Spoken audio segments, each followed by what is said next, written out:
सबों को आज फिर से स्वागत। मैं सुबोध कुमार अपने YouTube चैनल पर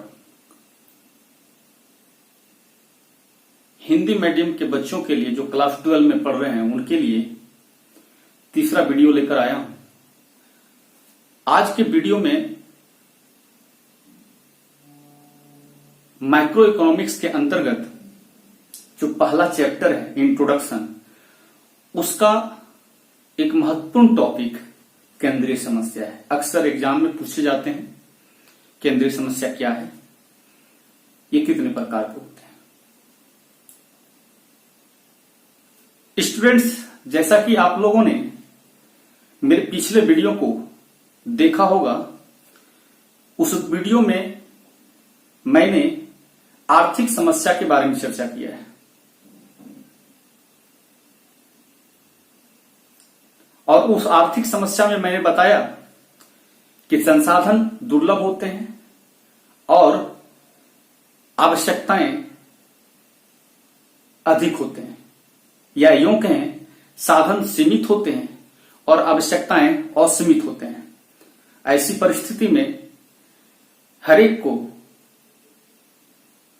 चुनाव की समस्या का सामना करना पड़ता है कि सीमित साधन से कौन सी जरूरत को पूरा करें और कौन सी जरूरत को पूरा ना करें। इस समस्या को हम आर्थिक समस्या कहते हैं। कमोबेश केंद्रीय समस्या आर्थिक समस्या का ही एक स्वरूप है।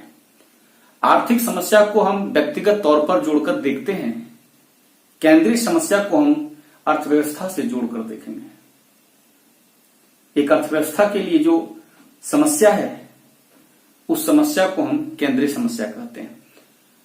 एक्चुअली होता क्या है कि जैसे एक व्यक्ति के लिए साधन सीमित और उसकी आवश्यकताएं असीमित होते हैं, उसी प्रकार अर्थव्यवस्था में भी संसाधन सीमित हैं और अर्थव्यवस्था की जरूरत बहुत अधिक है। सीमित संसाधन की तुलना में आवश्यकताएं कहीं अधिक है। ऐसी स्थिति में अर्थव्यवस्था को भी चयन से होकर गुजरना पड़ता है और इस चयन की समस्या को हम केंद्रीय समस्या या साधनों के आवंटन की समस्या कहते हैं। साधनों के आवंटन की समस्या का मतलब हुआ कि जैसे मैं बता रहा हूं कि साधन सीमित होते हैं और हमारी आवश्यकताएं असीमित होते हैं। सभी आवश्यकताओं की पूर्ति तो हो नहीं सकती है, फिर भी जिन आवश्यकताओं की पूर्ति करनी है तो कौन सी आवश्यकताओं को कितना पूरा करना है, आवश्यकताओं को पूरा करने के लिए संसाधनों की जरूरत होगी। तो यहां पर हम किस आवश्यकता के लिए कितना साधन लगाएं और कैसे लगाएं, इस पर बात करनी होती है। ये अपने आप में एक समस्या है। यहां पर संसाधनों के आवंटन की समस्या का मतलब हुआ कि संसाधन का बंटवारा हम कैसे करें।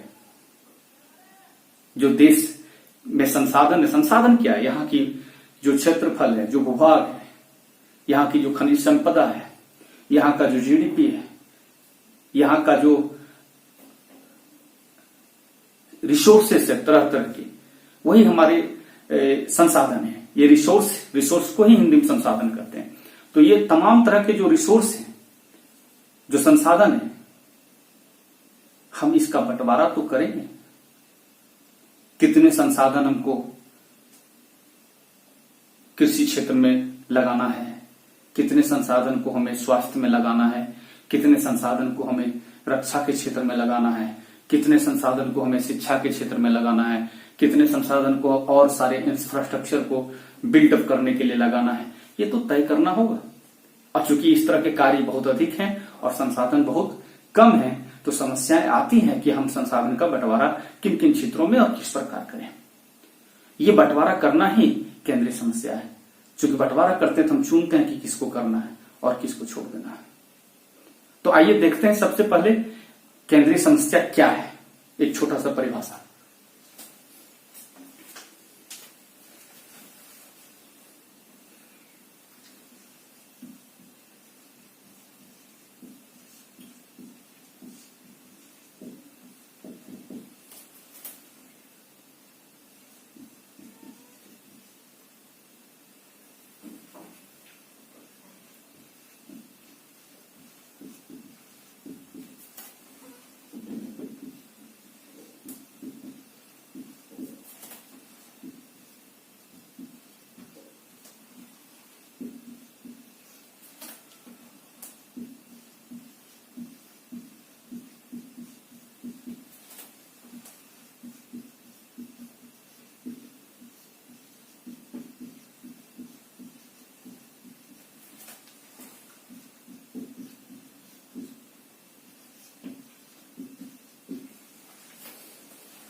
अर्थव्यवस्था में साधन सीमित और आवश्यकताएं असीमित होते हैं। ऐसी स्थिति में अर्थव्यवस्था को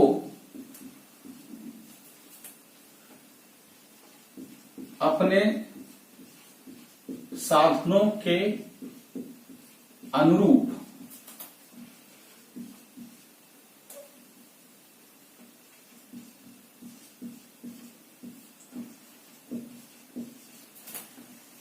आवश्यकताओं का चयन करना होता है। इस चयन की समस्या को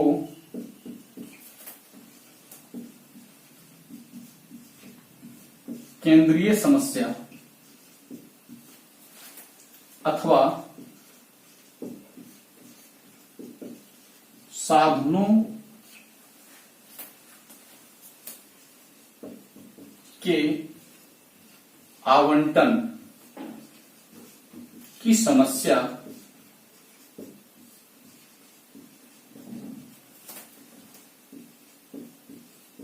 कहते हैं। अर्थव्यवस्था में साधन सीमित और अर्थव्यवस्था की आवश्यकता अधिक है, इसलिए कौन से साधन से कौन सी आवश्यकता को पूरा करना है ये चुनना पड़ेगा, इसका चयन करना पड़ेगा। और ये चयन करना अपने आप में एक समस्या है। इस समस्या को ही हम केंद्रीय समस्या कहते हैं और लगभग यही आप आंसर आर्थिक समस्या के लिए भी करते हैं। आप देखेंगे पिछले वीडियो में आर्थिक समस्या का भी लगभग डिफिनेशन यही है। केवल वो आर्थिक समस्या हम प्रत्येक व्यक्ति को के साथ जोड़कर देखते हैं और इसको हम देश की अर्थव्यवस्था के साथ जोड़कर देख रहे हैं। अब देखते हैं कि अर्थव्यवस्था की जो समस्या है, जो केंद्रीय समस्या है, वो कितने प्रकार के होते हैं, यानी कौन कौन सी केंद्रीय समस्या है। स्टूडेंट्स, ये कमोबेश जैसे एक व्यक्ति के साथ समस्या होती है, वो अक्सर इस बात के लिए चिंतित होते हैं कि हमारे पास साधन है तो इस साधन से हम क्या करें।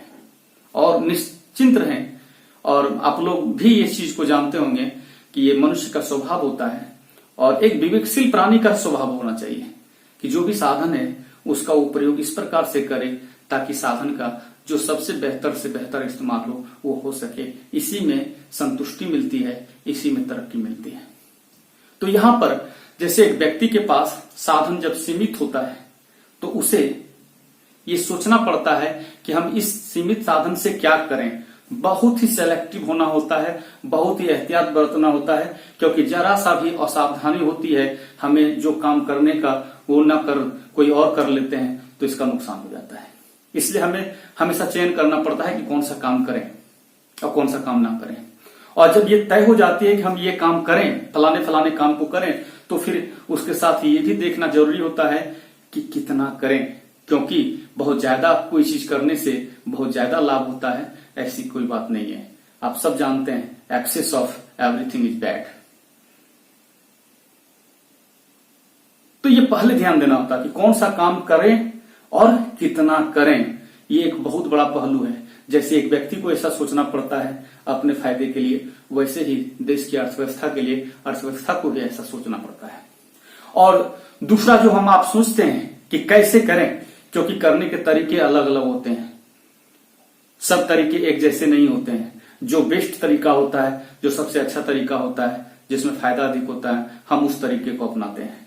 देश भी वही करता है। देश में भी जो बेहतर तरीके होंगे वो अपनाएंगे, यानी कैसे करेंगे इस पहलू पर ध्यान देंगे। और तीसरा, हम किसके लिए करते हैं ये भी मायने रखता है। बहुत सारे पर्पस होते हैं, पर्पस को ख्याल में रखना पड़ता है। उसी प्रकार अर्थव्यवस्था को भी अपना ये उद्देश्य देखना होता है कि हम जो काम कर रहे हैं वो किसके लिए कर रहे हैं। तो मोटे तौर पर अर्थव्यवस्था की 3 केंद्रीय समस्याएं हैं। हम बोर्ड पर लिख करके दिखाते हैं, उसकी परिभाषा भी दे देंगे ताकि आज के टॉपिक में जो केंद्रीय समस्या है ये पूरा क्लियर हो जाए आज के वीडियो में।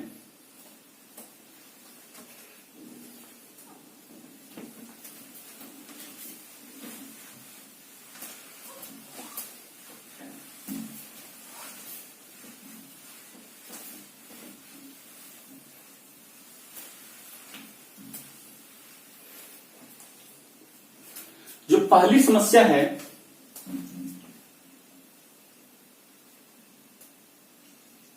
केंद्रीय समस्या के प्रकार। जो पहली केंद्रीय समस्या है वो है क्या उत्पादन किया जाए, क्या उत्पादन किया जाए।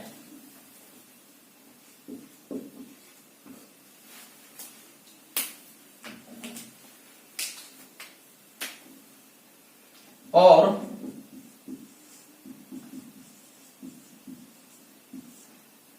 कितनी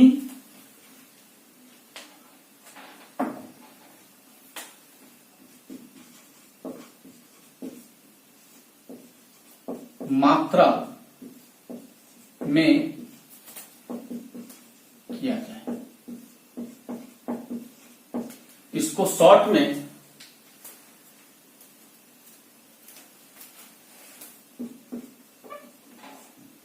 क्या की केंद्रीय समस्या कहते हैं। शॉर्ट में इसको हम क्या की केंद्रीय समस्या कहते हैं। तो स्टूडेंट, हम सबों को पता है कि जो अर्थव्यवस्था में ये जो समस्या का बात कर रहे हैं, क्या उत्पादन किया जाए और कितनी मात्रा में किया जाए, ये क्यों सोचना पड़ रहा है? क्योंकि साधन सीमित है और अर्थव्यवस्था की जरूरत अधिक है। ऐसी स्थिति में अर्थव्यवस्था को ये सोचना पड़ेगा कि कौन से वस्तु का उत्पादन करना है और कितना करना है, क्योंकि थोड़ी सी भी असावधानी और लापरवाही होने से हम ऐसे वस्तु का भी उत्पादन कर सकते हैं जो हमारे लिए हो सकता है उतनी जरूरी ना रखें, और चूंकि उसका उत्पादन करेंगे तो उसमें हमारे संसाधन का जरूर इस्तेमाल होगा और संसाधन का यहाँ पर दुरुपयोग होगा।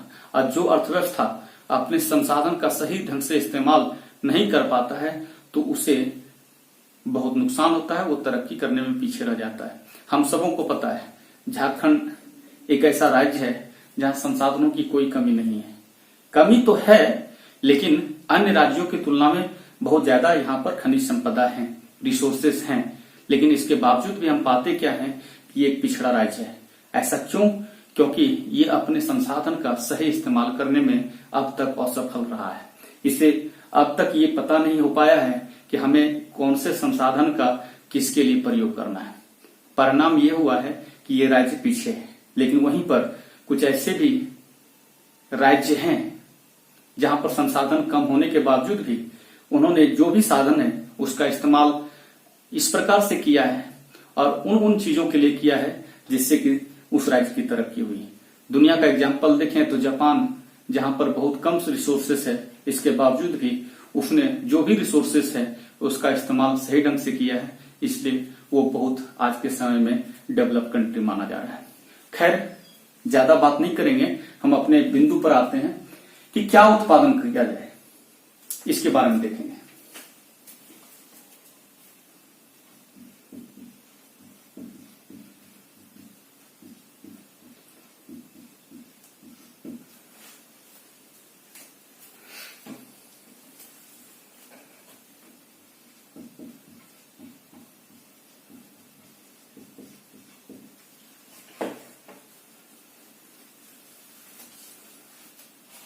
सबसे पहले देखेंगे यह अर्थव्यवस्था की पहली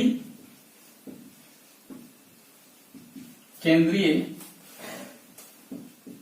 समस्या है जिसका संबंध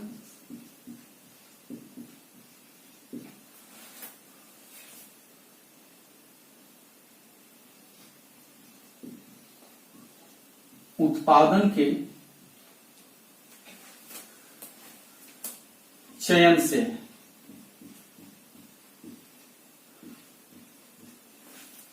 यानी कि उत्पादन करना है तो किसका करना है। अर्थव्यवस्था में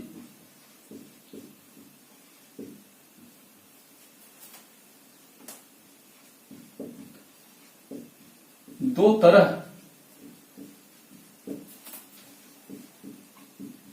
की वस्तुओं की जरूरत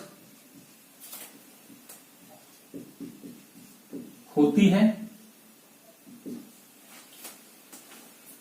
एक उपभोक्ता वस्तु, दूसरा पूंजीगत वस्तु। अर्थव्यवस्था को दोनों तरह की वस्तु चाहिए, एक उपभोक्ता वस्तु और दूसरा पूंजीगत वस्तु। पहले जाने कि उपभोक्ता वस्तु क्या है। तो वैसी वस्तुएं जो हमें प्रत्यक्ष रूप से संतुष्टि दे। आप सोच सकते हैं कौन से ऐसे वस्तु हैं जिसका इस्तेमाल करते हैं तो हमें डायरेक्टली सेटिस्फैक्शन मिलता है। ऐसे वस्तु से हमें फ्यूचर में कोई लाभ नहीं होता है। जो भी रिटर्न्स मिलते हैं वो प्रेजेंट में मिलते हैं, फ्यूचर में इसका कोई लेन देन नहीं। जैसे साबुन, सर्फ, तेल, मसाले, कपड़े, मनोरंजन के अन्य साधन, ये सब जैसे चीज हैं, जैसे पेस्ट है, ये सब ऐसे चीज हैं जिसको जिस समय इस्तेमाल करते हैं रिटर्न उसी समय मिलता है। ऐसा नहीं कि हम आज साबुन लगा रहे हैं तो ये साबुन या साबुन खरीदे 25 रुपए का साबुन और इसको यूज करेंगे तो हमको 25 के जगह 50 रुपया आ जाएगा। या घर में आराम करते हैं, रहते हैं, एक एयर कंडीशनर लगा लिए तो 50,000 रुपया एयर कंडीशनर में लगा है तो इसको हम बाद में 50,000 से 1,00,000 रुपया हम कन्वर्ट कर देंगे। ऐसी कोई बात नहीं है। लेकिन कुछ ऐसी भी वस्तुएं हैं जिसमें हम जितना लगाते हैं उससे ज्यादा पाते हैं, वही पूंजीगत वस्तु है। जैसे कोई मशीन खरीदता है, अब वो मशीन से इतने वस्तु का उत्पादन कर लेता है, अपने काम को आसान बना लेता है, जितना पैसा उसमें लगता है उससे ज्यादा उसको रिटर्न्स मिल जाता है। कोई मान लेते हैं बस खरीद लेता है, कोई ट्रक खरीद लेता है, तो ये ट्रक बस ऐसी वस्तु है जिसमें वो जितना इन्वेस्ट करता है, जितना पैसा लगाता है, उससे ज्यादा ही उसको रिटर्न्स मिलता है। जैसे कोई फैक्ट्री लगाया, कोई स्कूल खोला, ये सभी पूंजीगत वस्तुओं में आएगा। ऐसे वस्तु भी अर्थव्यवस्था में चाहिए, ऐसी चीजें भी अर्थव्यवस्था को चाहिए, और जो उपभोक्ता से संबंधित चीजें हैं वो भी चाहिए। उपभोक्ता में जो बात कर रहे हैं इसमें भी कई वैरायटी है, कई रेंज के वस्तु होते हैं, उनके क्वालिटी अलग अलग होते हैं। एक जैसा क्वालिटी तो करना नहीं है। अगर हम मान लेते हैं जैसे कि अर्थव्यवस्था में कुछ लोग अमीर भी हैं, कुछ लोग गरीब भी हैं, कुछ लोग मिडिल क्लास के भी हैं। गर्मी से बचने के लिए अगर केवल एयर कंडीशनर का प्रोडक्शन हो, कौन से वस्तु का उत्पादन करना है गर्मी से बचने के लिए, और इसको देख करके केवल एयर कंडीशनर का उत्पादन किया जाए, तो इसमें मिडिल क्लास और गरीब जो लोग हैं वो तो कोई फायदा नहीं उठा पाएंगे। तो क्या अर्थव्यवस्था ऐसा करना चाहेगा? नहीं करना चाहेगा। हाँ, एयर कंडीशनर का भी प्रोडक्शन होना चाहिए, कौन से वस्तु का उत्पादन में ये भी आएगा, लेकिन इसकी मात्रा कितनी होनी चाहिए? उतनी ही होनी चाहिए जितने आदमी इसको खरीदने में कैपेबल हैं। उससे ज्यादा प्रोडक्शन करने से कोई फायदा नहीं है। अगर होता है तो रिसोर्सेज की बर्बादी होगी और अर्थव्यवस्था को इसका नुकसान होगा। उसी हिसाब से मिडिल क्लास के लोग मानते हैं कूलर यूज कर सकते हैं, तो कूलर का भी प्रोडक्शन होना चाहिए। जो गरीब होते हैं वो पंखे से काम चलाएंगे, तो पंखे का भी प्रोडक्शन होगा। तो इसमें कौन से वस्तु का उत्पादन करना है और कितनी मात्रा में करना है, इस चीज का ख्याल रखना होता है। और जब अर्थव्यवस्था इसको सही ढंग से करता है तो उसका फायदा अर्थव्यवस्था को मिलता है। लेकिन अपने आप में ये एक समस्या है।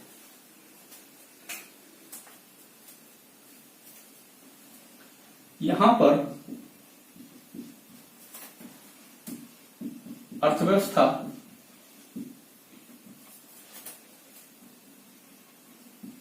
के सामने एक समस्या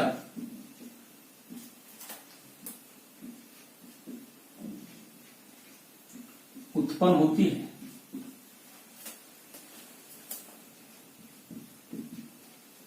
कि कौन कौन सी वस्तु का उत्पादन करना है और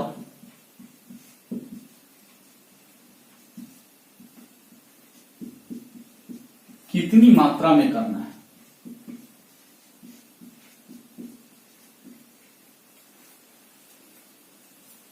जिससे कि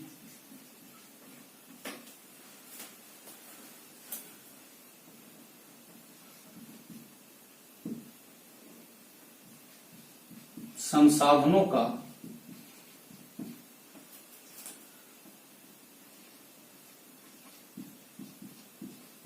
कुशलतम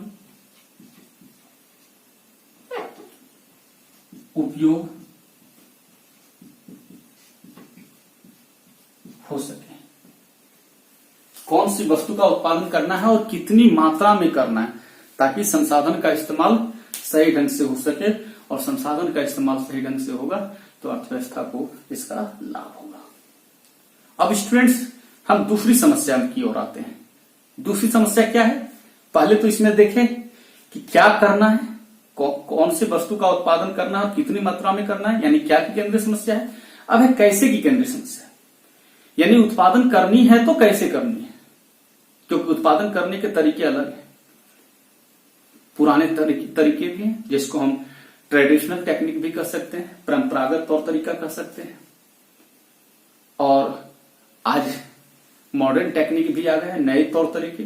जो पुराने तरीके होते थे उसमें हम मजदूर का इस्तेमाल ज्यादा करते थे, मशीनों का इस्तेमाल कम करते थे, और आज के समय में हम नए तौर तरीकों की ओर जा रहे हैं, नई टेक्निक की ओर जा रहे हैं। पैदा हो रहा है।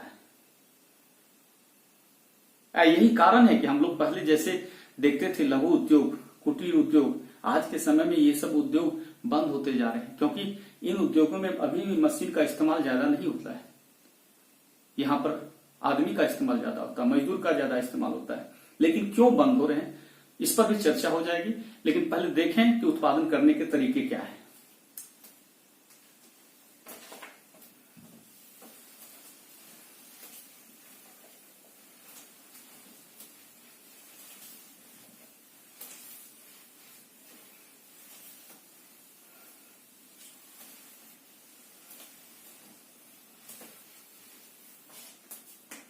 दूसरी समस्या, कैसे उत्पादन किया जाए।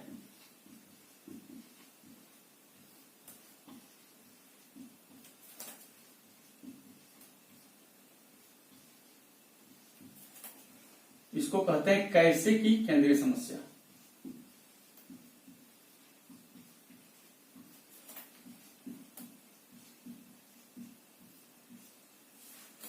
कैसे की केंद्रीय समस्या।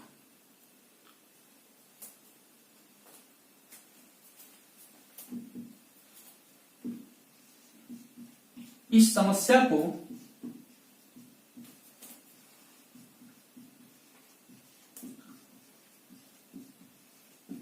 अर्थव्यवस्था की दूसरी महत्वपूर्ण समस्या कहा जाता है,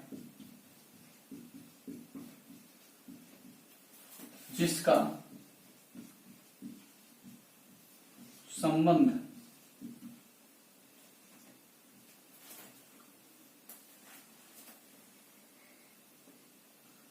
उत्पादन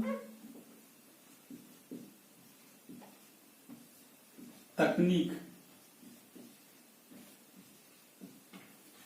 के चयन से।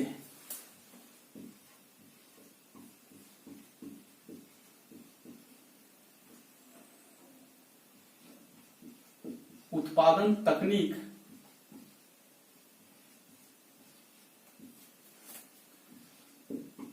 दो तरह के होते हैं।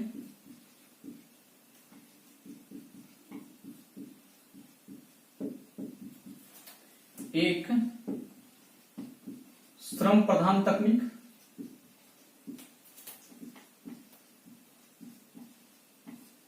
और दूसरा पूंजी प्रधान तकनीक। श्रम प्रधान तकनीक, पूंजी प्रधान तकनीक। अर्थव्यवस्था में वस्तु के उत्पादन करने के लिए यही दो तरह की तकनीक का इस्तेमाल किया जाता है। अब अर्थव्यवस्था को सोचना है। हम पहले ही बता रहे थे कि ये जो तकनीक है श्रम प्रधान तकनीक, इसमें मजदूर का इस्तेमाल ज्यादा होता है। It is labour intensive technique. Labour intensive technique में, श्रम प्रधान तकनीक में मजदूर का इस्तेमाल ज्यादा होता है, मशीन का प्रयोग कम होता है। और वहीं पूंजी प्रधान तकनीक में मशीन का प्रयोग ज्यादा होता है और लेबर का प्रयोग कम होता है। तो कौन सी टेक्निक का प्रयोग करना है? दोनों के एडवांटेज हैं, दोनों के डिसएडवांटेज हैं। हर चीज के दो पहलू होते हैं, पॉजिटिव नेगेटिव। इसमें भी वही है। अगर हम श्रम प्रधान तकनीक को जरूरत से ज्यादा इंपॉर्टेंस दे देंगे तो इसका नुकसान होगा, और पूंजी प्रधान तकनीक को भी ज्यादा जरूरत से ज्यादा इंपॉर्टेंस देंगे तो नुकसान होगा। कैसे? तो मान लेते हैं कि अगर हम श्रम प्रधान तकनीक की ओर जाएं, इसका एक एडवांटेज यह है कि श्रम प्रधान तकनीक को अपनाते हैं तो मजदूरों का इस्तेमाल ज्यादा होगा। अब मजदूर का ज्यादा इस्तेमाल होगा तो भारत जैसे दुनिया का जो दूसरा सबसे बड़ा जनसंख्या वाला देश है, रोजगार को बढ़ाने में, या यूं कहें बेरोजगारी को कंट्रोल करने में इससे मदद मिलेगी।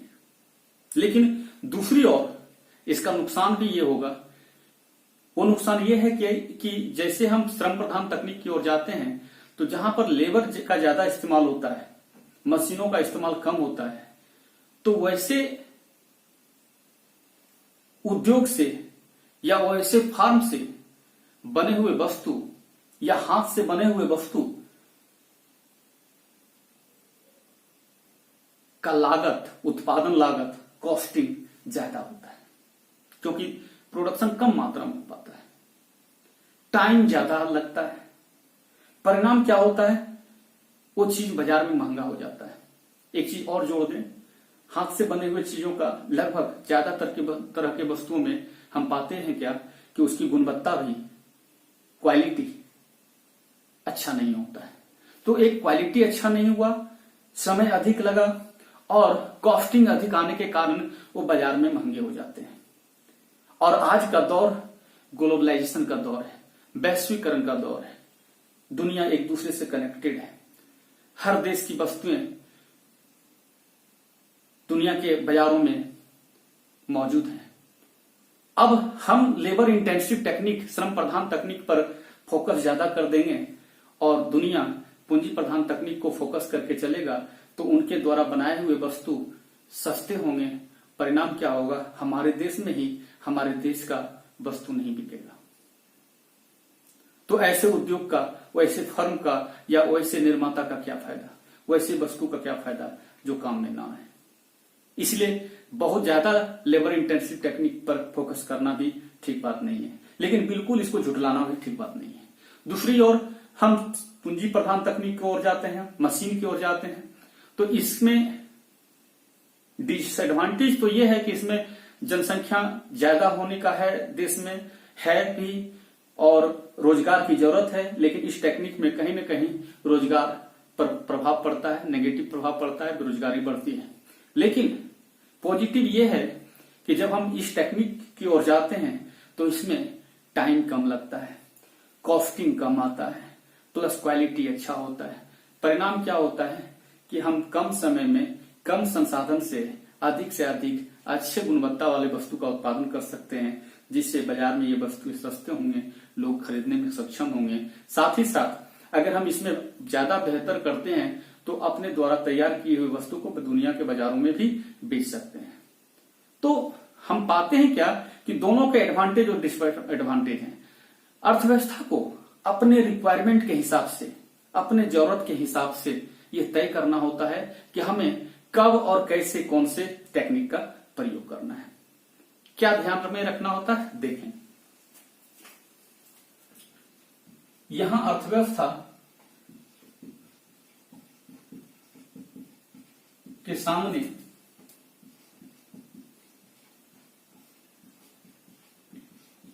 समस्या उत्पन्न होती है कि कौन से तकनीक का प्रयोग करें और कितना करें ताकि अर्थव्यवस्था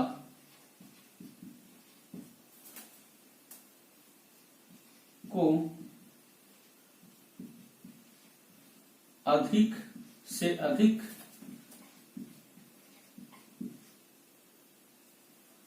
संतुष्टि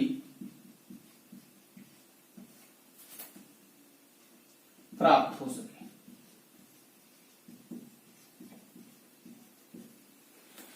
यही तो दूसरी समस्या हुई। अब हम तीसरी समस्या की ओर आते हैं। वो समस्या है किसके लिए उत्पादन किया जाए। देखते हैं।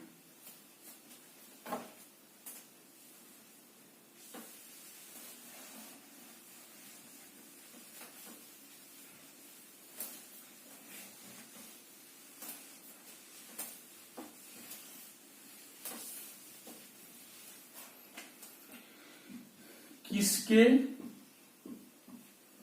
लिए उत्पादन किया जाए। शॉर्ट में किसके लिए की केंद्रीय समस्या।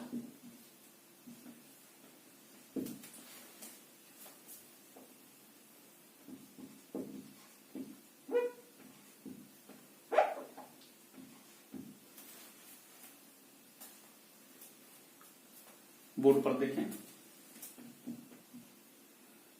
यह अर्थव्यवस्था की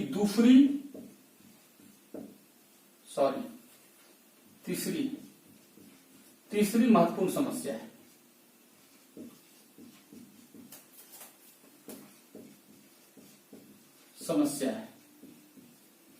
जिसका संबंध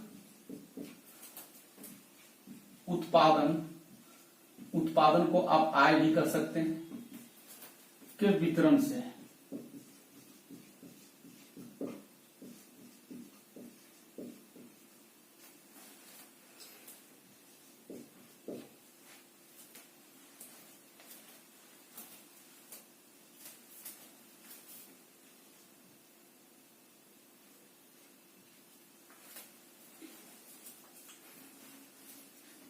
इसके अंतर्गत समस्या यह आती है कि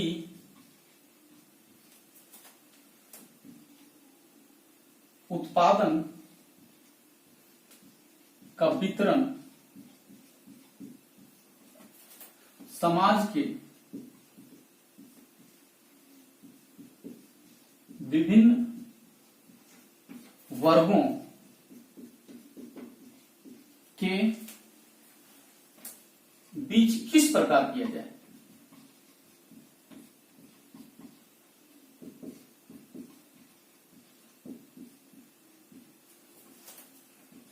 ताकि समाज के प्रत्येक वर्ग को उत्पादन का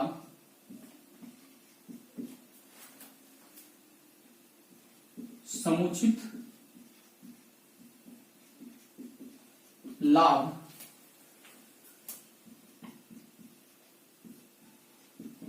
प्राप्त हो सके। समाज में बहुत तरह के लोग रहते हैं, गरीब भी हैं, मिडिल क्लास के लोग भी हैं, अपर क्लास रिच मैन भी हैं।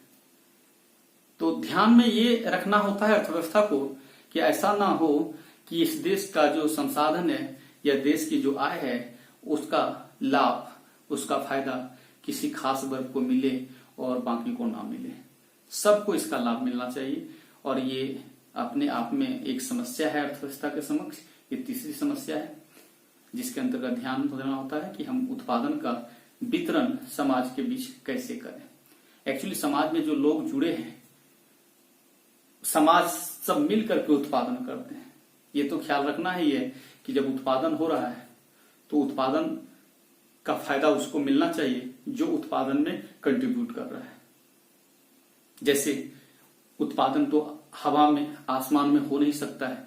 इसके लिए भूमि चाहिए, इसके लिए मजदूर भी चाहिए, इसके लिए पूंजी भी चाहिए यानी पैसा, और कोई ना कोई चाहिए जो रिस्क कवर करे, जिसको कि हम साहसी कहते हैं। अब जब उत्पादन होगा तो जिसका भूमि इस्तेमाल हुआ है उसको लगान चाहिए, जो मजदूर के रूप में काम कर रहा है उसको मजदूरी मिलनी चाहिए, जिसका पूंजी लगा हुआ है उसे ब्याज चाहिए, और जो साहसी के रूप में काम कर रहा है उसे लाभ चाहिए। अगर इसमें किसी को भी अपने हिस्से से कम मिलेगा तो इसका उत्पादन पर प्रभाव पड़ेगा। क्यों? क्योंकि वो व्यक्ति जो जिस रूप में कंट्रीब्यूट कर रहा है वो कंट्रीब्यूट करना नहीं चाहेगा। ऐसी स्थिति में उत्पादन घट जाएगा। इसलिए सबों के बीच वितरण सही ढंग से हो ताकि अर्थव्यवस्था को ज्यादा से ज्यादा लाभ हो सके। आज के वीडियो में हम लोगों ने केंद्रीय समस्या के बारे में पढ़ा। केंद्रीय समस्या क्या है? ये मुख्यतः साधन कम होने के कारण और जरूरत अधिक होने के कारण ही उत्पन्न हुआ। फिर भी इसमें हमको देखना पड़ा कि जो भी संसाधन है उससे हम कौन से वस्तु का उत्पादन करें, कितना करें। फिर दूसरे पॉइंट में देखें कि उसको कैसे उत्पादित करें, और तीसरे में किया कि जब उत्पादित हो गया तो उसका वितरण सबों के बीच कैसे करें। इस टॉपिक को आज हम लोग पढ़े, समझे। आशा करते हैं कि आप लोग इस टॉपिक को समझ गए होंगे। और जो विद्यार्थी नहीं समझे होंगे, ऐसा भी होता है कि आप एक बार वीडियो देखते हैं, कई चीजें क्लियर नहीं होता। आप तो घर में भी रीडिंग लगाएंगे तो कोई भी चैप्टर हो, कोई भी चीज हो, तो हो सकता है कि पहली बार में आपका कंसेप्ट क्लियर ना हो, बार बार रीडिंग लगाने की जरूरत होती है। आप एक बार में वीडियो को नहीं समझ पाए तो दोबारा देखें, बार बार इसको पॉज करके देखें। जरूर उम्मीद करते हैं कि कंसेप्ट क्लियर होगा। आज के वीडियो में इतना ही। और आप लोग बार बार कहते हैं कि चैनल को सब्सक्राइब कर लें ताकि आपके जरूरत के अनुसार जो भी वीडियो आए वो आप तक पहुंच सके, आप उसको देख सकें और इसका लाभ उठा सकें। आज का क्लास इतना तक ही। Thank you.